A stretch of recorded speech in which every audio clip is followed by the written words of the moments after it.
Welcome to GLIAC Weekly, the Week 1 recap, and I'm joined with my GLIAC expert, Tony Nicolette. Tony, how are you doing tonight, buddy? Hey, Witt, if I were any better, I'd be you. Well, other people say that all the time to me, but anyway, I'm wearing the Cub hat. That seems to be just to fire up some of the Tiger fans, in GLIAC country, but that's all right. I mean, that's kind of starting to be a little bit of a fixture for you there. So you got to stick with what works. Now, now you living in that area, I haven't asked you about this, but the Tigers have done a little bit of swoon since the All-Star break, have they not? They had the big one, I think, that was post All-Star break where they lost a whole ton of games, but I think they're still hovering somewhere around 20 games over 500. So are they? Wow, okay. They got dipped back down to maybe like only 12 or 14 or so games over, and then they worked their way back up, and they probably played roughly 500-ish ball. I think they're taking more series than they aren't, but yeah, then they'll dump two to somebody where you're like, geez, what's going on with that? But I don't, obviously this time of year, I'm pretty focused on the GLIAC, so I don't pay a whole lot of attention to Major League Baseball anymore. My Cubs are going to be in the playoffs, Tony, so I have to, I'm not used to that all that often anymore. So I still have one eye there to some extent, but like you, I have a heck of a time trying to keep my mind on something like baseball when football is now here. I am with you. For what it's worth, I do have a soft spot for the Cubs too, because when I was a kid and we first got cable, so this is back in the 80s, I like it. For all you young kids, that's back when the dinosaurs roamed the earth. Yes. We had WGN, and when you got home from school in April and May, there'd be nothing on, the rest of the year there'd be nothing on, but you get home in April and May, and there'd be a Cubs game on in the afternoon. Or the Braves, yes. Some Braves, but the Cubs didn't have lights back then. So those games, if they were at home, they were always in the afternoon. So to get home from school and have live baseball, and I was like mind blowing. It was like, holy smokes, what is this? Now awesome. They put up lights at Wrigley in 1988. So Tony now showing his age. I like it, Tony. I like it. That's right. I was in that same boat, but getting ourselves into what people tuned in for. Let's go ahead and move right on. You don't want to watch us reminisce. Exactly. I could do a whole hour on the Cubs by themselves. But how misguided of me. We had our GLIAC Players of the Week as put forth by the home office. Tony, I'll let you unpack a little bit of this for our viewers, if you would. Yeah, I'll show my age again and say the home office in Tahlequah, Oklahoma. So we'll see how many people catch that one. So, there were some decent performances. We actually talked a little bit in prep for the show how some of the games this week weren't all that interesting, just because you had a few lopsided results. But one of those was Khalib Davis there in the middle from Ferris. I mean, that game against Lake Erie wasn't much of a game, and I don't think any of us expected it to be. Storm only had 124 yards of offense in that game, but Khalib had a nice game. From the middle there, he had a few tackles for loss, a couple of sacks, and he just really had a big impact on the game. And I think that's part of a defensive unit that I think Coach Anise and their staff is really feeling like is coming along the way they want to, despite having to replace a bunch of the guys in the front seven. So that's a good result for them. And then on the left there, we've got Andrew Schuster, who's put back-to-back 300-plus yard throwing efforts together for Grand Valley. Just like last year, right, Tony? Air raid. Right. Things look a little different after 2 weeks for the Lakers offensively. Yeah, a lot more slinging it around. So. 391 yards and 4 touchdowns in that game for Schuster. But I think the other thing to think of it though too is, I mean, his completion percentage was up over 80 in week 1, and it was just a titch under 70 in this game. So I mean, he's setting a standard for himself where he's really accurate, and the number of explosives that they were able to get out of that too had a big impact on why his yardage total was so big. So there's a lot of yards after catch in that game. So Laker fans have got to be excited about that. And then down there, Roosevelt, Mauricio Escudero got himself the nod for Roosevelt getting a win, and Coach McKean's first victory as the Lakers head coach. So no doubt. He had 11 points in that game, including a career-long 46-yarder, and had a game winner with about 4 minutes to go to get a win for the Lakers over Quincy. Which we talked about that last week, where we thought, okay, that might be a tough test, but knocking off any GLVC team is still a good win. So glad for the Chicagoans to knock that one here right in the first week of the season. Well, considering how one-sided Quincy was with Concordia from up in St. Paul, Minnesota. Mm-hmm. I mean, I think it would have been very easy for us to just assume that would have been Quincy by a few scores, but for the Lakers to not only get out of the gate with a win like that for Coach, but also against what seems like it'll be a formidable opponent, I thought that was a nice notch for them right away. Yeah, no, they held Quincy to 77 yards rushing, which over the last couple of years when we've seen Quincy actually be a little bit more competitive and in that middle to top end of the GLVC, their passing game has really been more of what they're known for. So I suppose that's not a huge thing, but at the same time, it's like Roosevelt did a good job of shutting them down, and then the JUCO transfer Zach Zella at quarterback, had a decent game and kept them moving, and it was a fun thing to see for them to notch a win. We'll have to get Coach on one of these weeks. We'll kind of see how the season plays out there, but yeah, we'll move on. Do it after a better game than that, though. There were a lot of punts and missed field goals and turnovers in that game. So and he probably didn't really want to talk about that one, even though it was a win. Well, as we go ahead and we look to unpack kind of the week that was, we've got once again Michigan Tech kind of ended up blowing out their opponent. This time South Dakota Mines out in Rapid City, South Dakota, 45-9.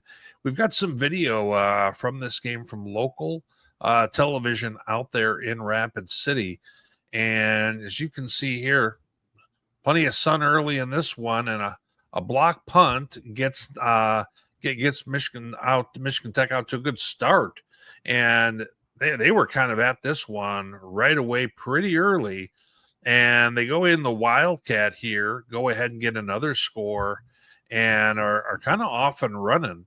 And we didn't necessarily think that South Dakota Mines. I mean, the band didn't make any they get an interception right here. We thought this would be maybe a little bit closer game, not just quite so one-sided. But as you can see, they have some weapons on offense. They're running the football well, and the defense holds the South Dakota Mines team, who's normally fairly capable offensively. 45-9 contest.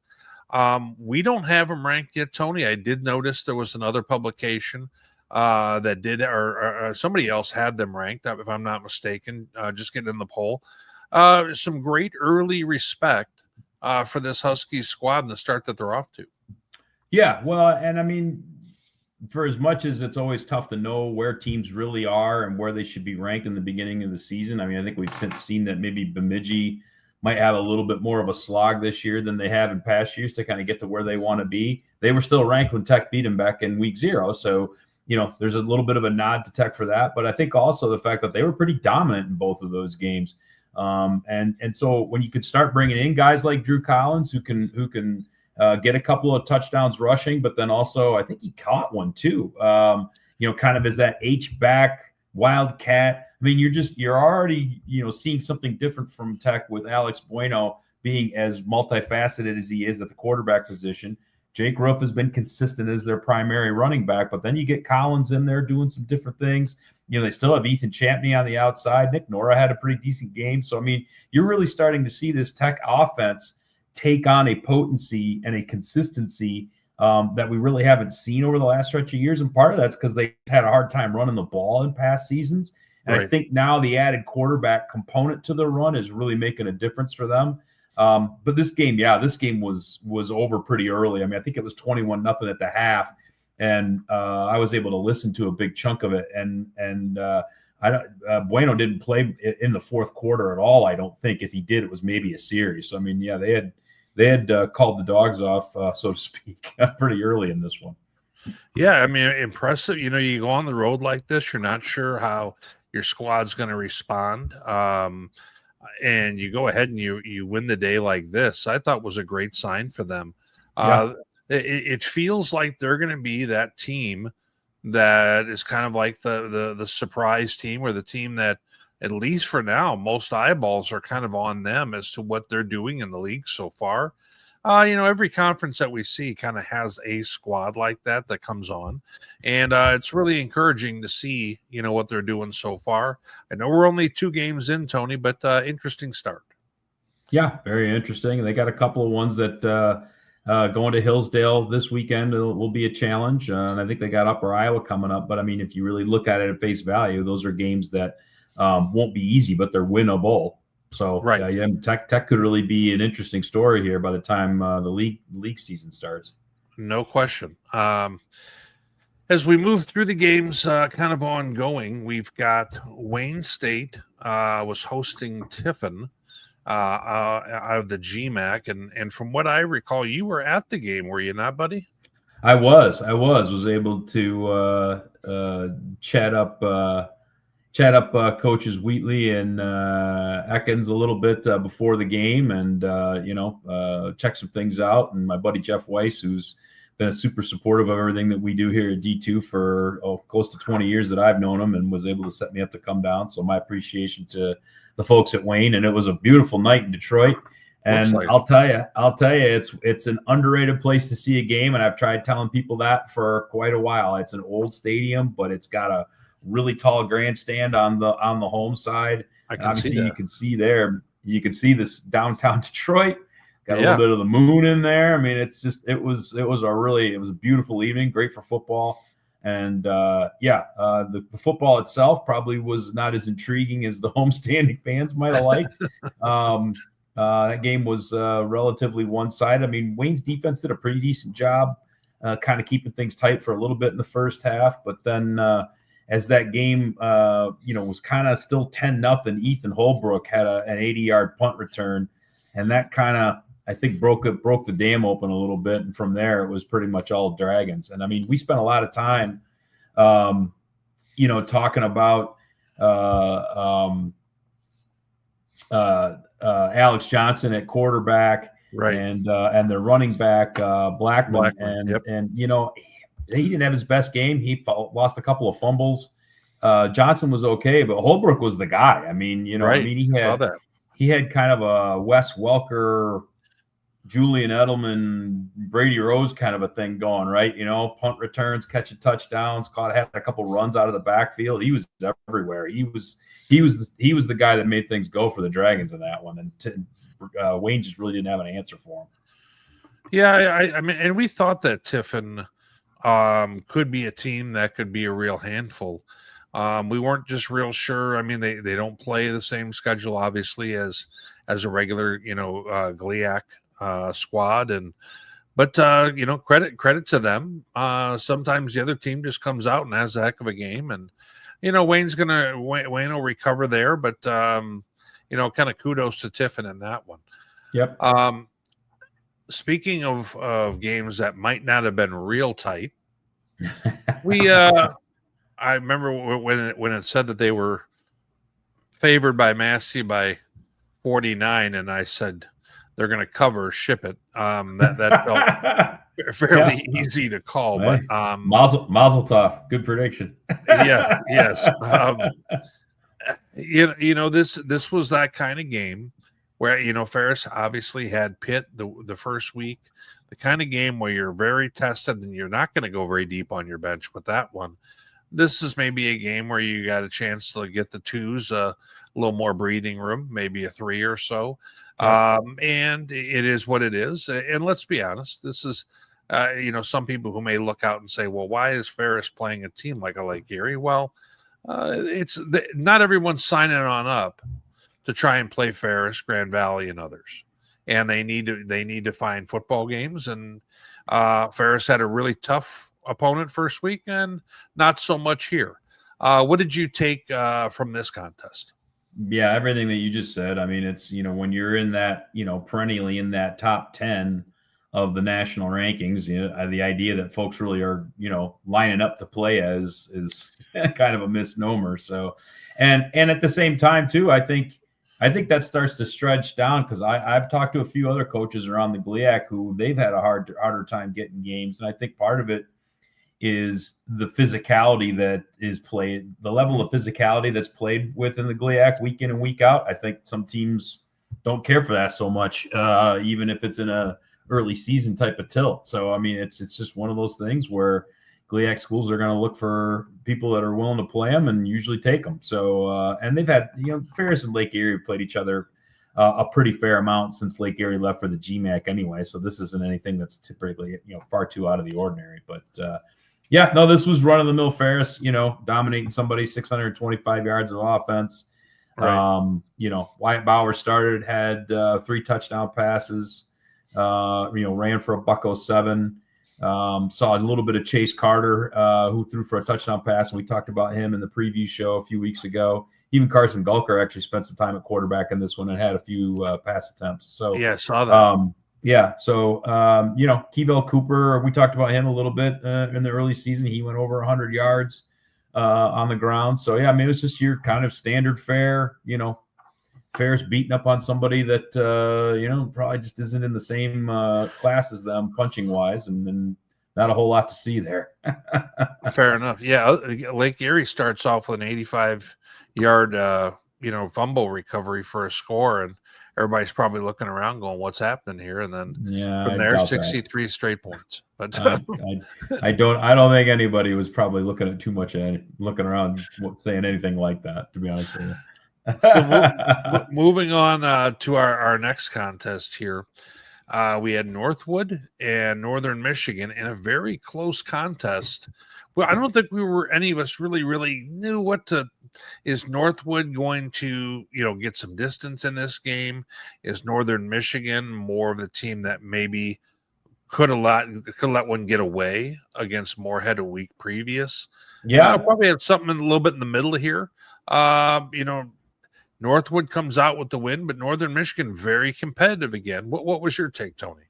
Yeah, well, I mean, so 2 things. I mean, you kind of look at the stat sheet and you think to yourself, all right, Northern outgained Northwood by 140 some odd yards, had the lion's share of the time of possession at 35 plus minutes. And you start to think to yourself, and beyond that, they threw for 232 in this game, which, for a team that we've been seeing has been primarily a veer option type of team, which I guess I'm still not 100% sure what they're going to be, because we saw some of that last week.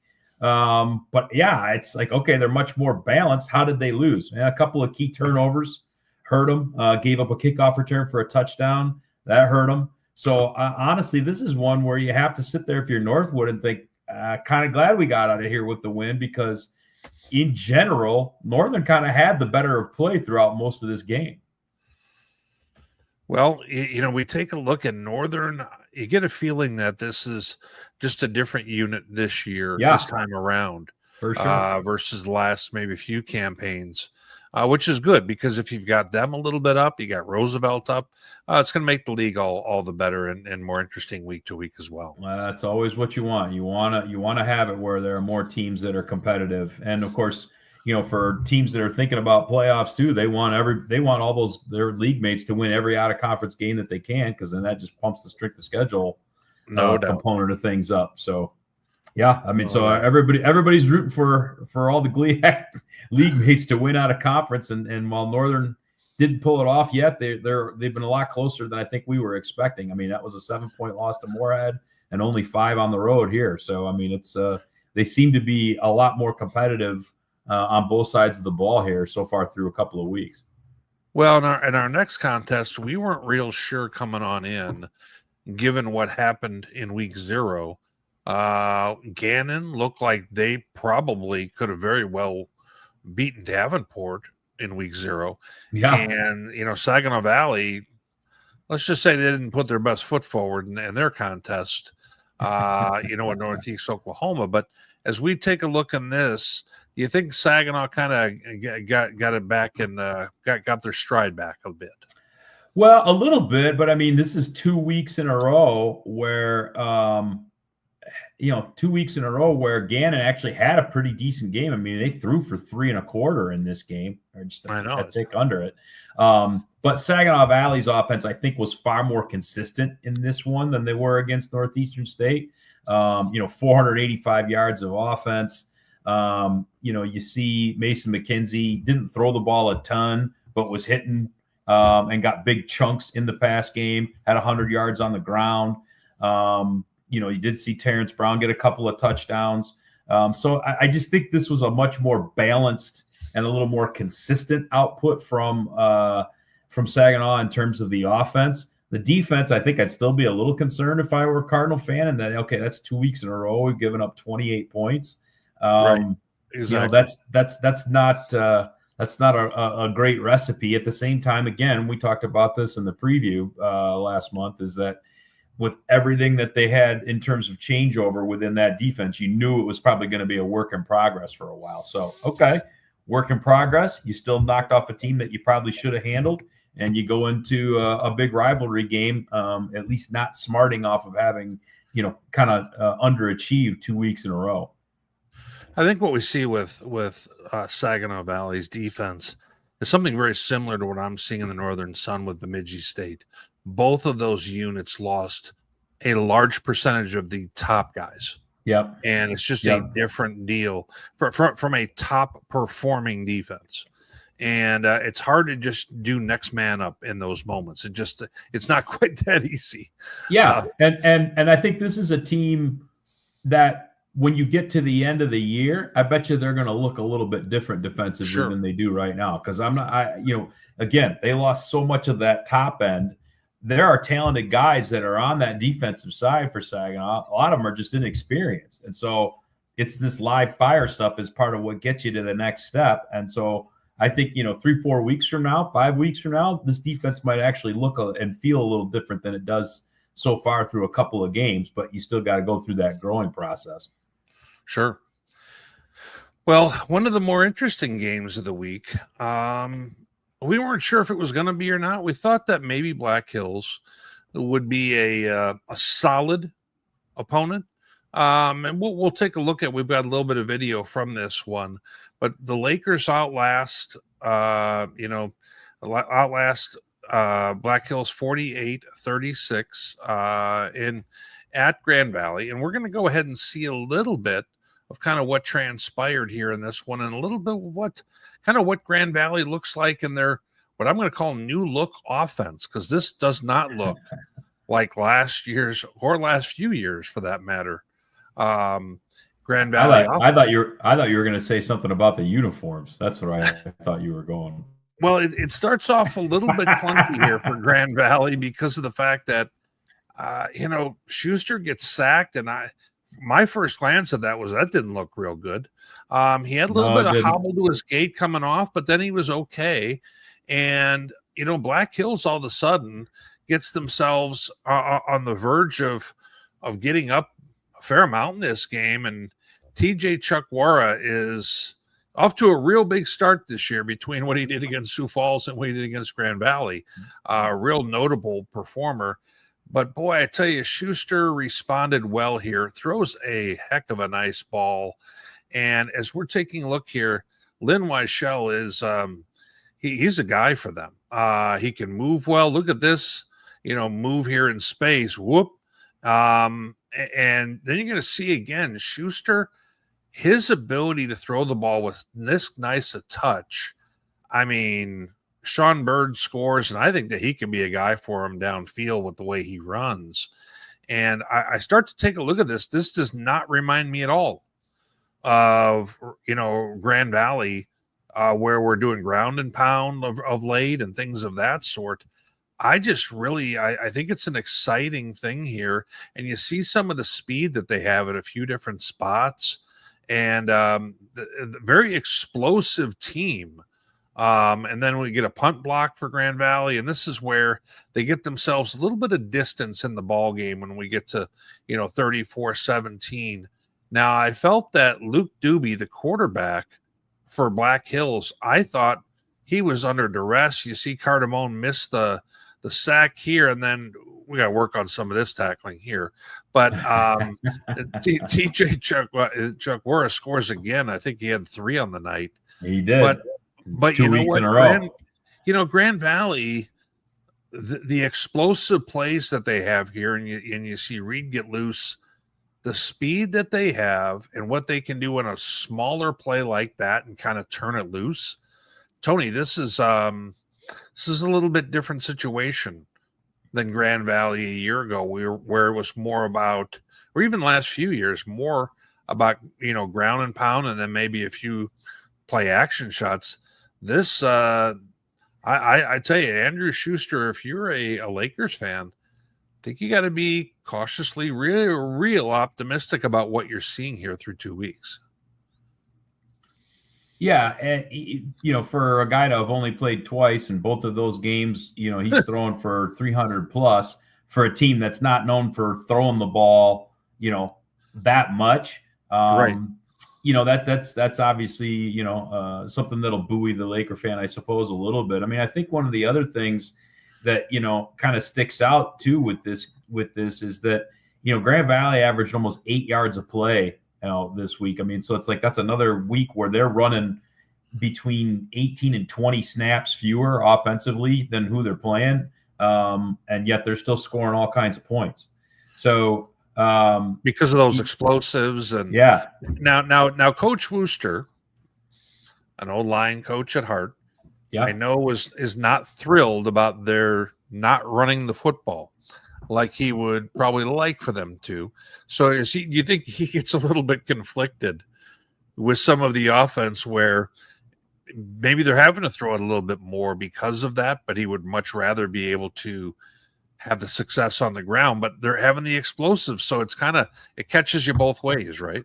Yeah, and we talked about this on the Sunday show too. I mean, if you really look at, a couple of those explosives that they had were essentially just quick outs where, they get the right read at the line, and it's that basically was a running play. It's just a long handoff. That's a quick ball comes out, and if it only gets 6 or 7 yards, you're still second and short, right? So I mean, it can function as an extension of the running game if it needs to be. Right. But I think you're right. I mean, this is definitely, at least if you want to compare it to last year, this is a stark difference from what we saw from Grand Valley week in and week out last year. And I think part of that is the quarterbacks that they had just didn't have the same skill sets that at least Schuster does. And they were trying to, I don't know if they were leveraging the speed maybe as consistently as they are this year. And I don't know. There are a whole host of reasons why it could be that way. But yeah, you've definitely seen a much more explosive and in a different way with it being so pass heavy Lakers team this year than what we've seen, at least compared to last year. So second year with Ian Shoemaker as OC. Maybe he's just figuring out what he really wants things to be, and he feels like he's got some more of the guys or the pieces that he needs to be able to really do what he's trying to do offensively. Well, we've got a little sampling from Coach Wooster in the post game here. Let's see if I can get this. Defensively, I just felt like we can, kind of control the run, but there was just those runs that kind of kept on spurting out there, and then just pass rush wise, the synergy that we typically have. Weren't getting enough pressure, and I will put tip of the cap to Black Hills State. Coach Bresky had that team ready to go. They had an awesome plan, and they executed it and kept playing. So all the credit in the world to Black Hills State, but we talk about establishing the line of scrimmage, and I don't feel like we did that tonight. We didn't do it on the offensive side of the football. Cleaned up some pass protection in the second half, but we've got to run the ball better than that. And then on the defensive side of the football, just too many 4, 5, 6 yard runs, and not making them that one-dimensional, and then not getting enough heat. And like I said, 4 over there, he did a heck of a job moving in the pocket and getting that ball out. So I think Coach heard us first, then gathered his thoughts and did that, Tony. But must be that's how that worked. But so on the defensive side for Grand Valley, what are some things that you like? What are some concerns that you would have? Well, it's funny. So, I mean, for as much as Doobie had a big game and threw for a lot of yardage, he really did make quite a few plays just in terms of his ability to keep plays alive. No doubt. So he's a bigger guy. He's a D1 bounce back kid.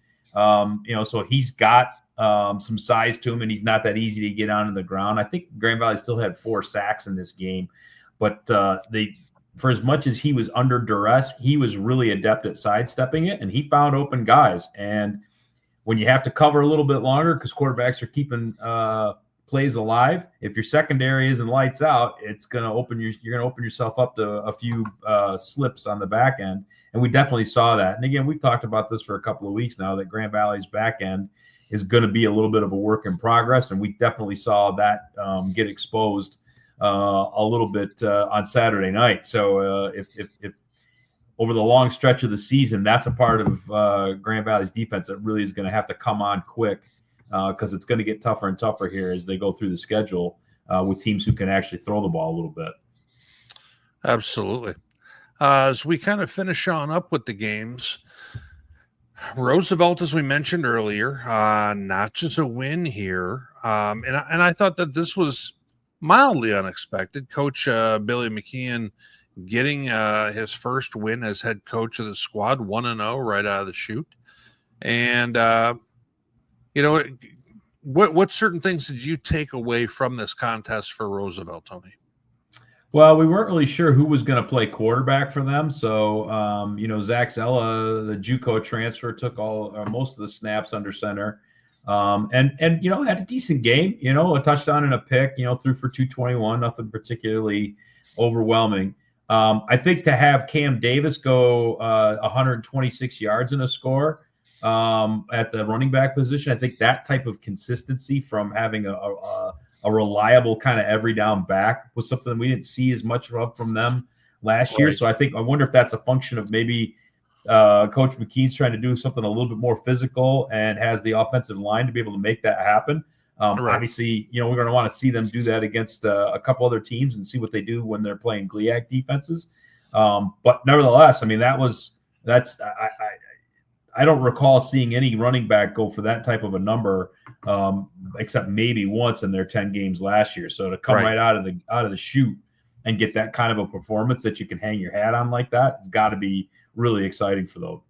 Well, you take a look at Quincy. They scored 40 or whatever it was in their opener, and in this game here, yeah. So in this game here, they were held to right around 300 yards, and I'm curious as to what we see from Quincy once we get a little bit closer to some of those league games, or to Roosevelt. But it's positive step forward for them for certain.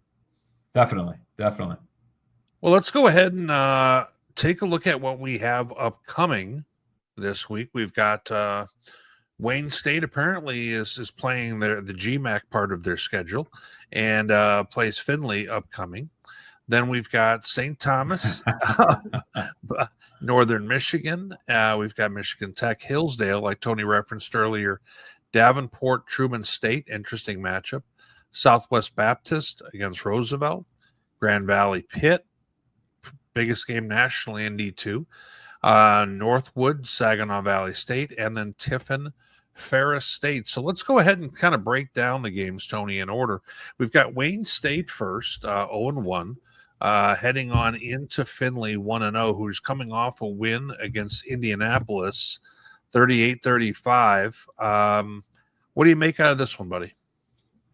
Well, the most glaring thing that I see right out of the gate is 272 rushing yards by Findlay in week 1. Yeah. Christian Davis had 109 in a score, but they also had 4 other guys who had 34 yards or more. Now, a couple of them were just on single carries, but still, that is a big number to put up against a GLVC defense.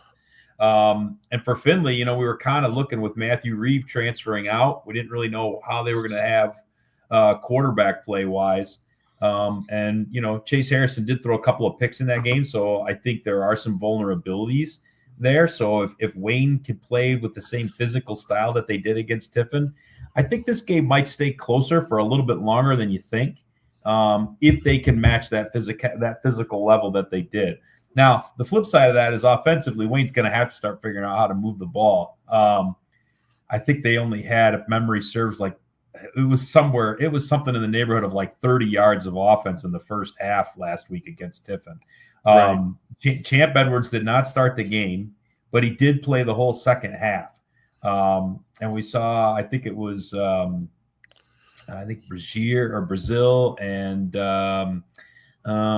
Justin Cox, I think, is the one who started for Wayne in that game. So when those guys were out there, they just did not move the ball very well. And so they did get a couple things going, with Edwards under center. But, I mean, that was the thing that was the most concerning for me in that game, was just Wayne offensively just didn't look like they had a lot of stuff put together. So either Tiffin's defense is better than we thought it was coming into this year, or Wayne's going to have some things that they're going to really have to try and work out here between game 1 and game 2 on that offensive side of the ball.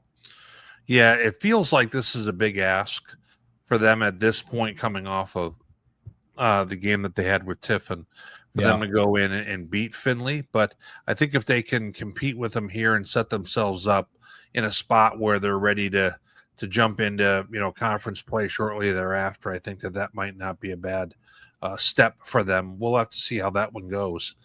Right. St. Thomas, out of the Minneapolis area, FCS program, 1-1 right now. I got a chance to see them last year. Sioux Falls opened up with them. Sioux Falls kind of hammered them, if I'm going to be honest with you, in the opener. But St. Thomas is they are non-scholarship FCS, but have been a strong program. Now, they opened up the season. They beat Lindenwood, former D2, pretty handily, but then lost in Moscow, Idaho, to Idaho 37-30. And Idaho is ranked 11th in the FCS. Right. So this seems like a bounce back year for St. Thomas. They will be heading on over to Northern Michigan. Does this feel like a big ask for Northern Michigan at this point? What are your thoughts, buddy? Boy, it sure seems like it, because even in that loss to Idaho, I mean, they slightly outgained them. They had 472 yards of total offense. So this is an offense, even though they're non-scholarship, they're competing with, ranked FCS teams that are playoff caliber and at their place, and going down the wire at their place, right? So for as much improvement as we've seen out of Northern through 2 weeks versus what we were seeing last year, this one might be a tall order. But getting the Tommies to come into the Dome, that's a cool thing. I mean, it's good. I hope the fans come out and check the game out. Right. Because you're right, St. Thomas is kind of it's a program that's used to winning. I mean, I believe they're FCS because the D3 conference they were in kind of all voted to have them leave. So didn't want them there to the point where they did that. Yeah, that was an interesting scenario, right?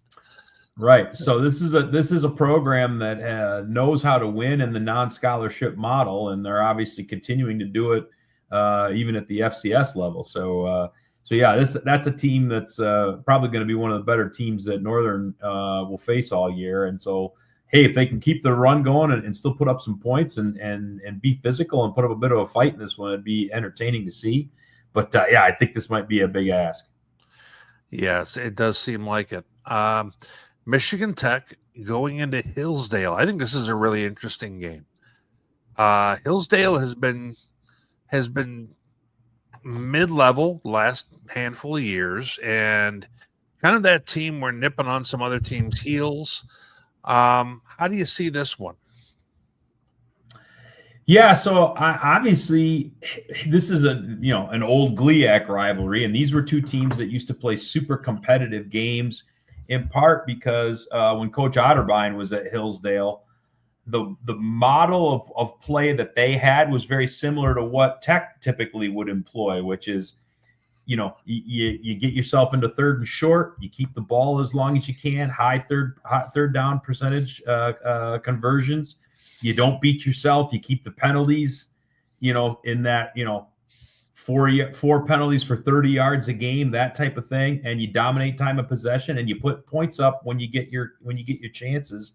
and you either hang around with teams that are better than you are, or you beat teams that aren't as disciplined as you are. And you can usually win a lot of games doing it that way.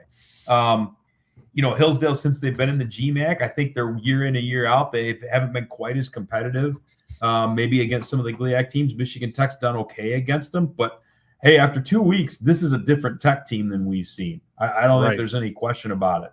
And while, Hillsdale did get a win at McKendree last week, they didn't overwhelm them. Right. And so, I look at this and say, okay, this is going to be, Hillsdale still wants to give Tech a good shot just because, again, there is a bit of a old GLIAC rivalry to it.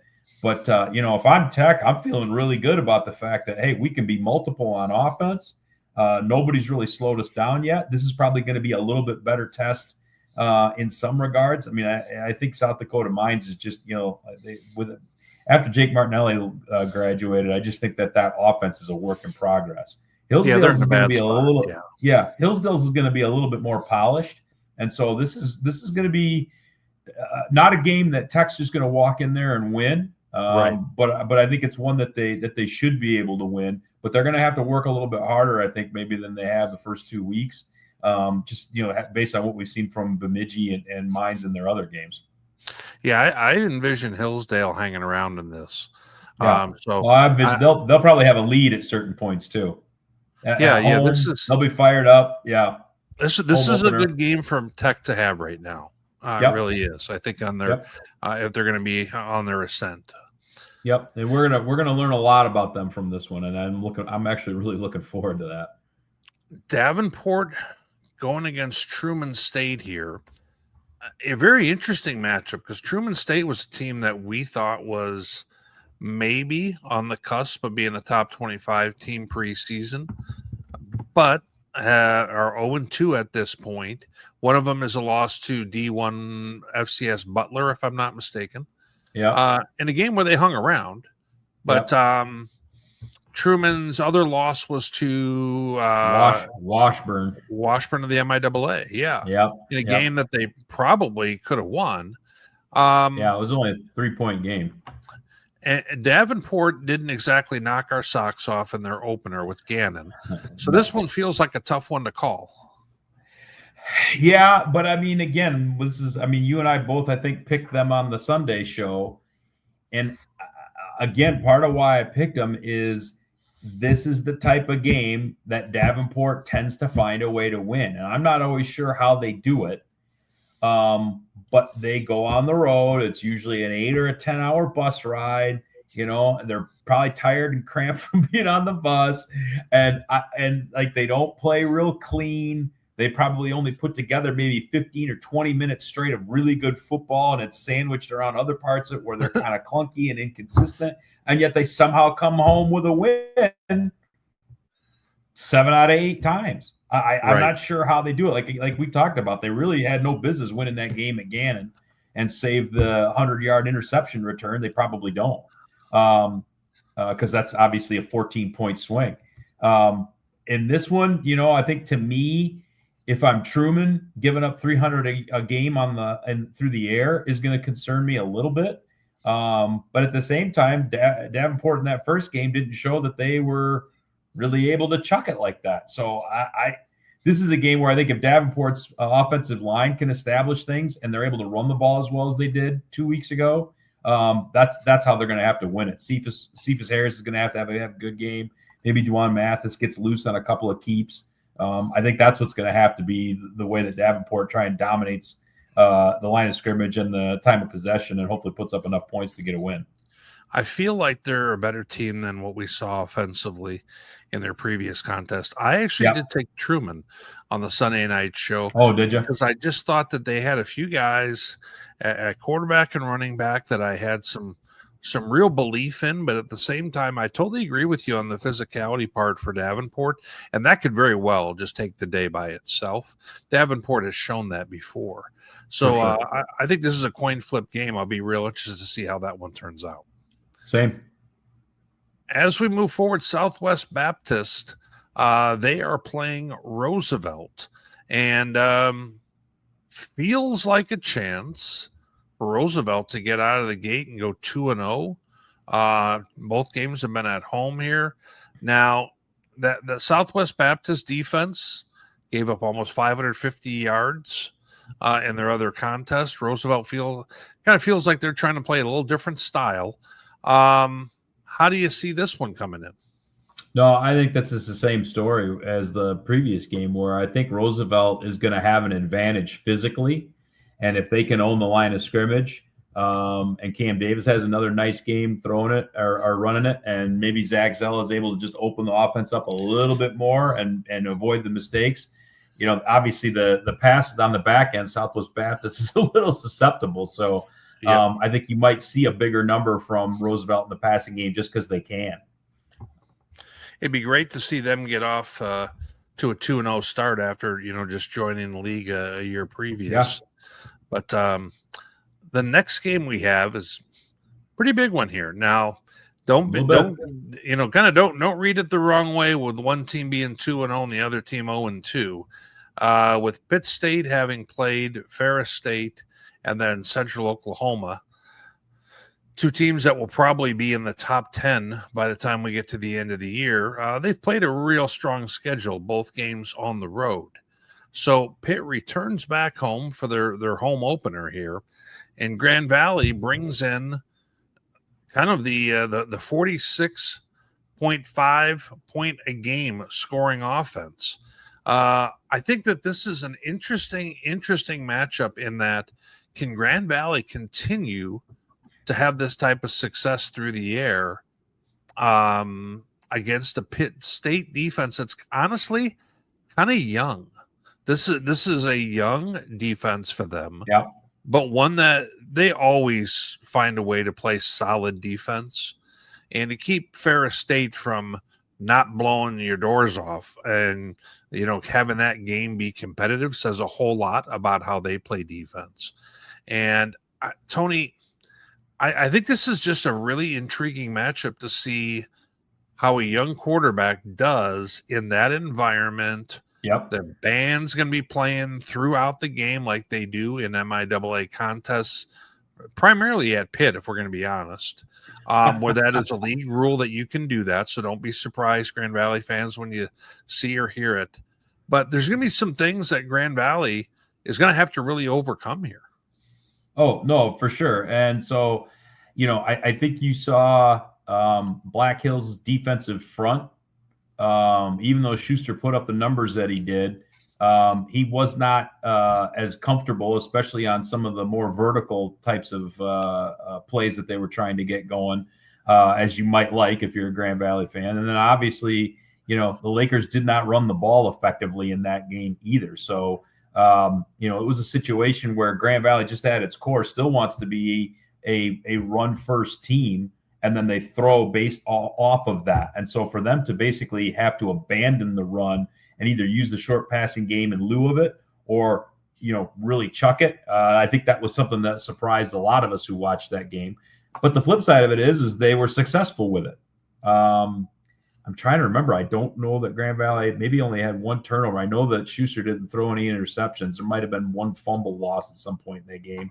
I think if I'm Grand Valley, the thing I'm more concerned about is inconsistency within special teams, right? I mean, they gave up a kickoff return for a touchdown. Lakers had a punt blocked, almost had another one blocked, and I think there was a field goal that got partially blocked as well. So you got to clean that kind of stuff up, because if Pitt State, for some reason, is a little bit clunkier on offense for some reason in this game, and you give them short fields or give them extended possessions or whatever the case may be, you're just hurting yourself. So obviously Grand Valley's got to clean those things up. And like we talked about on Sunday too, Grand Valley's had 10 penalties 2 weeks in a row. That's the type of things that either put you in and put you behind the chains or gives the opponent extended possessions. And that's the kind of thing that Pitt State at 0-2 and probably playing really hungry is going to find a way to latch onto. So this is a big challenge for the Lakers. There's no question about it. But if they can replicate any level of the explosiveness that they have the first 2 weeks, the idea that they can go in and win this game is more than plausible. Absolutely. I think there's one of two ways that this game comes out. I think either Pitt State wins a low-scoring game, lower scoring, I guess you would say. Jackson Berry, their redshirt senior quarterback from Southern Utah transfer, he played some real reps and played plenty at FCS, and he's got a nice arm. He's got a little moxie. He can make some plays with his feet. He's a little different athlete than they've had, in my opinion, at quarterback recently. He's a playmaker. He's got some guys who have some speed too. They aren't especially good at running the football, and I think that may be a positive here because it's not. I mean, Grand Valley is going to stop that if you were good at it. So it's not something they need to worry about too much. They're playing at home. That's the avenue I see for Pitt State. If Grand Valley gets this offense going and they're able to pressure Jackson Berry, Grand Valley could win this game by a few scores. But I don't know which side I want to believe in just yet. It feels like both of these are not totally proven to me as to what they are just yet, because both of them are fairly young in a lot of places, key spots, both at quarterback as well. I'm just this is one I'm very interested to see how it plays out. Yeah, I am too. And you talked about it. If Jackson Berry's got time, Grand Valley's back end is, I mean, again, right. Chuck Wura last week. What do you have? 12 for 182 and 3 scores, I think. Right. That is scary if you're a Laker fan. So, being able to slow down what Pitt State might do in the pass game, I think is something that Grand Valley is really going to have to figure out. So, again, this is a great game for us from the standpoint of, again, it's another game where we're going to learn a lot about both of these teams coming out of it.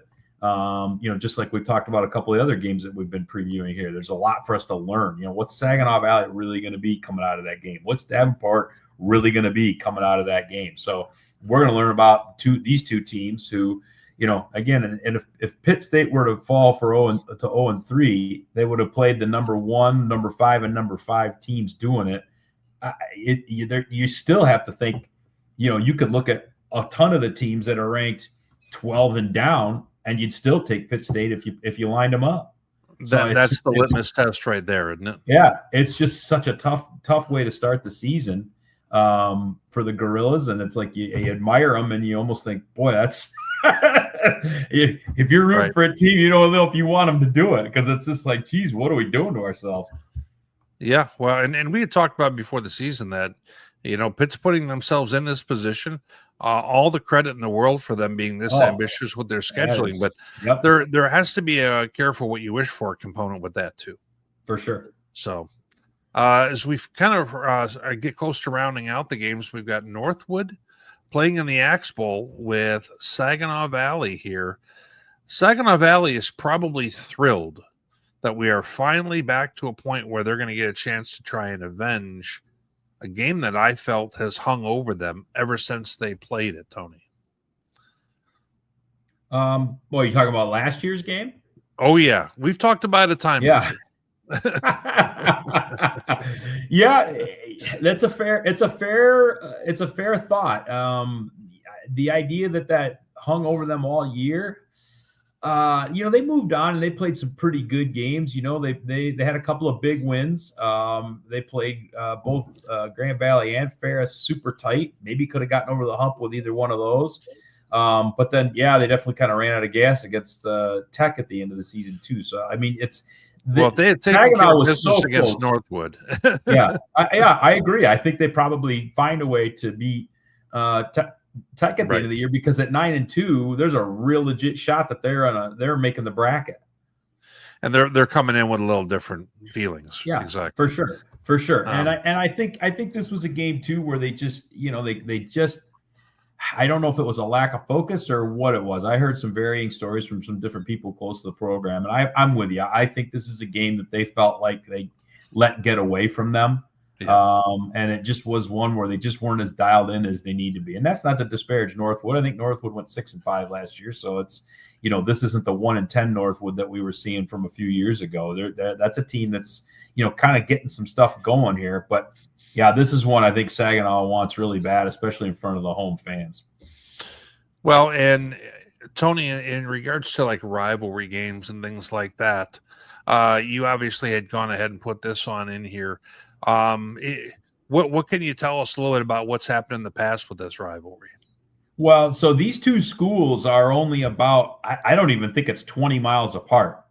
They're in that mid-Michigan, kind of moving towards the Thumb area. They're very close. That's kind of the Saginaw, Midland, Bay City area. Saginaw, obviously, Saginaw Valley and Saginaw, Yep. Northwood and Midland.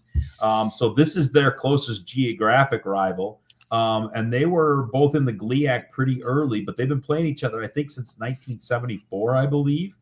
And they've been playing for the Axe trophy for quite a few of the years. And so you can see, if you look close, there's some engraving on the Axe itself. Yeah, that's kind of cool. But what the key here is you can see the handle is painted red because Saginaw owned it. Whoever wins it this year will be holding a blue handle. They paint the handle based on who wins it. I like that. And so, yep. And so it is a big rivalry game. And I'm telling you, man, I've seen plenty of seasons where one of these teams has a losing record, the other team has a winning record, and the team with the losing record won this game.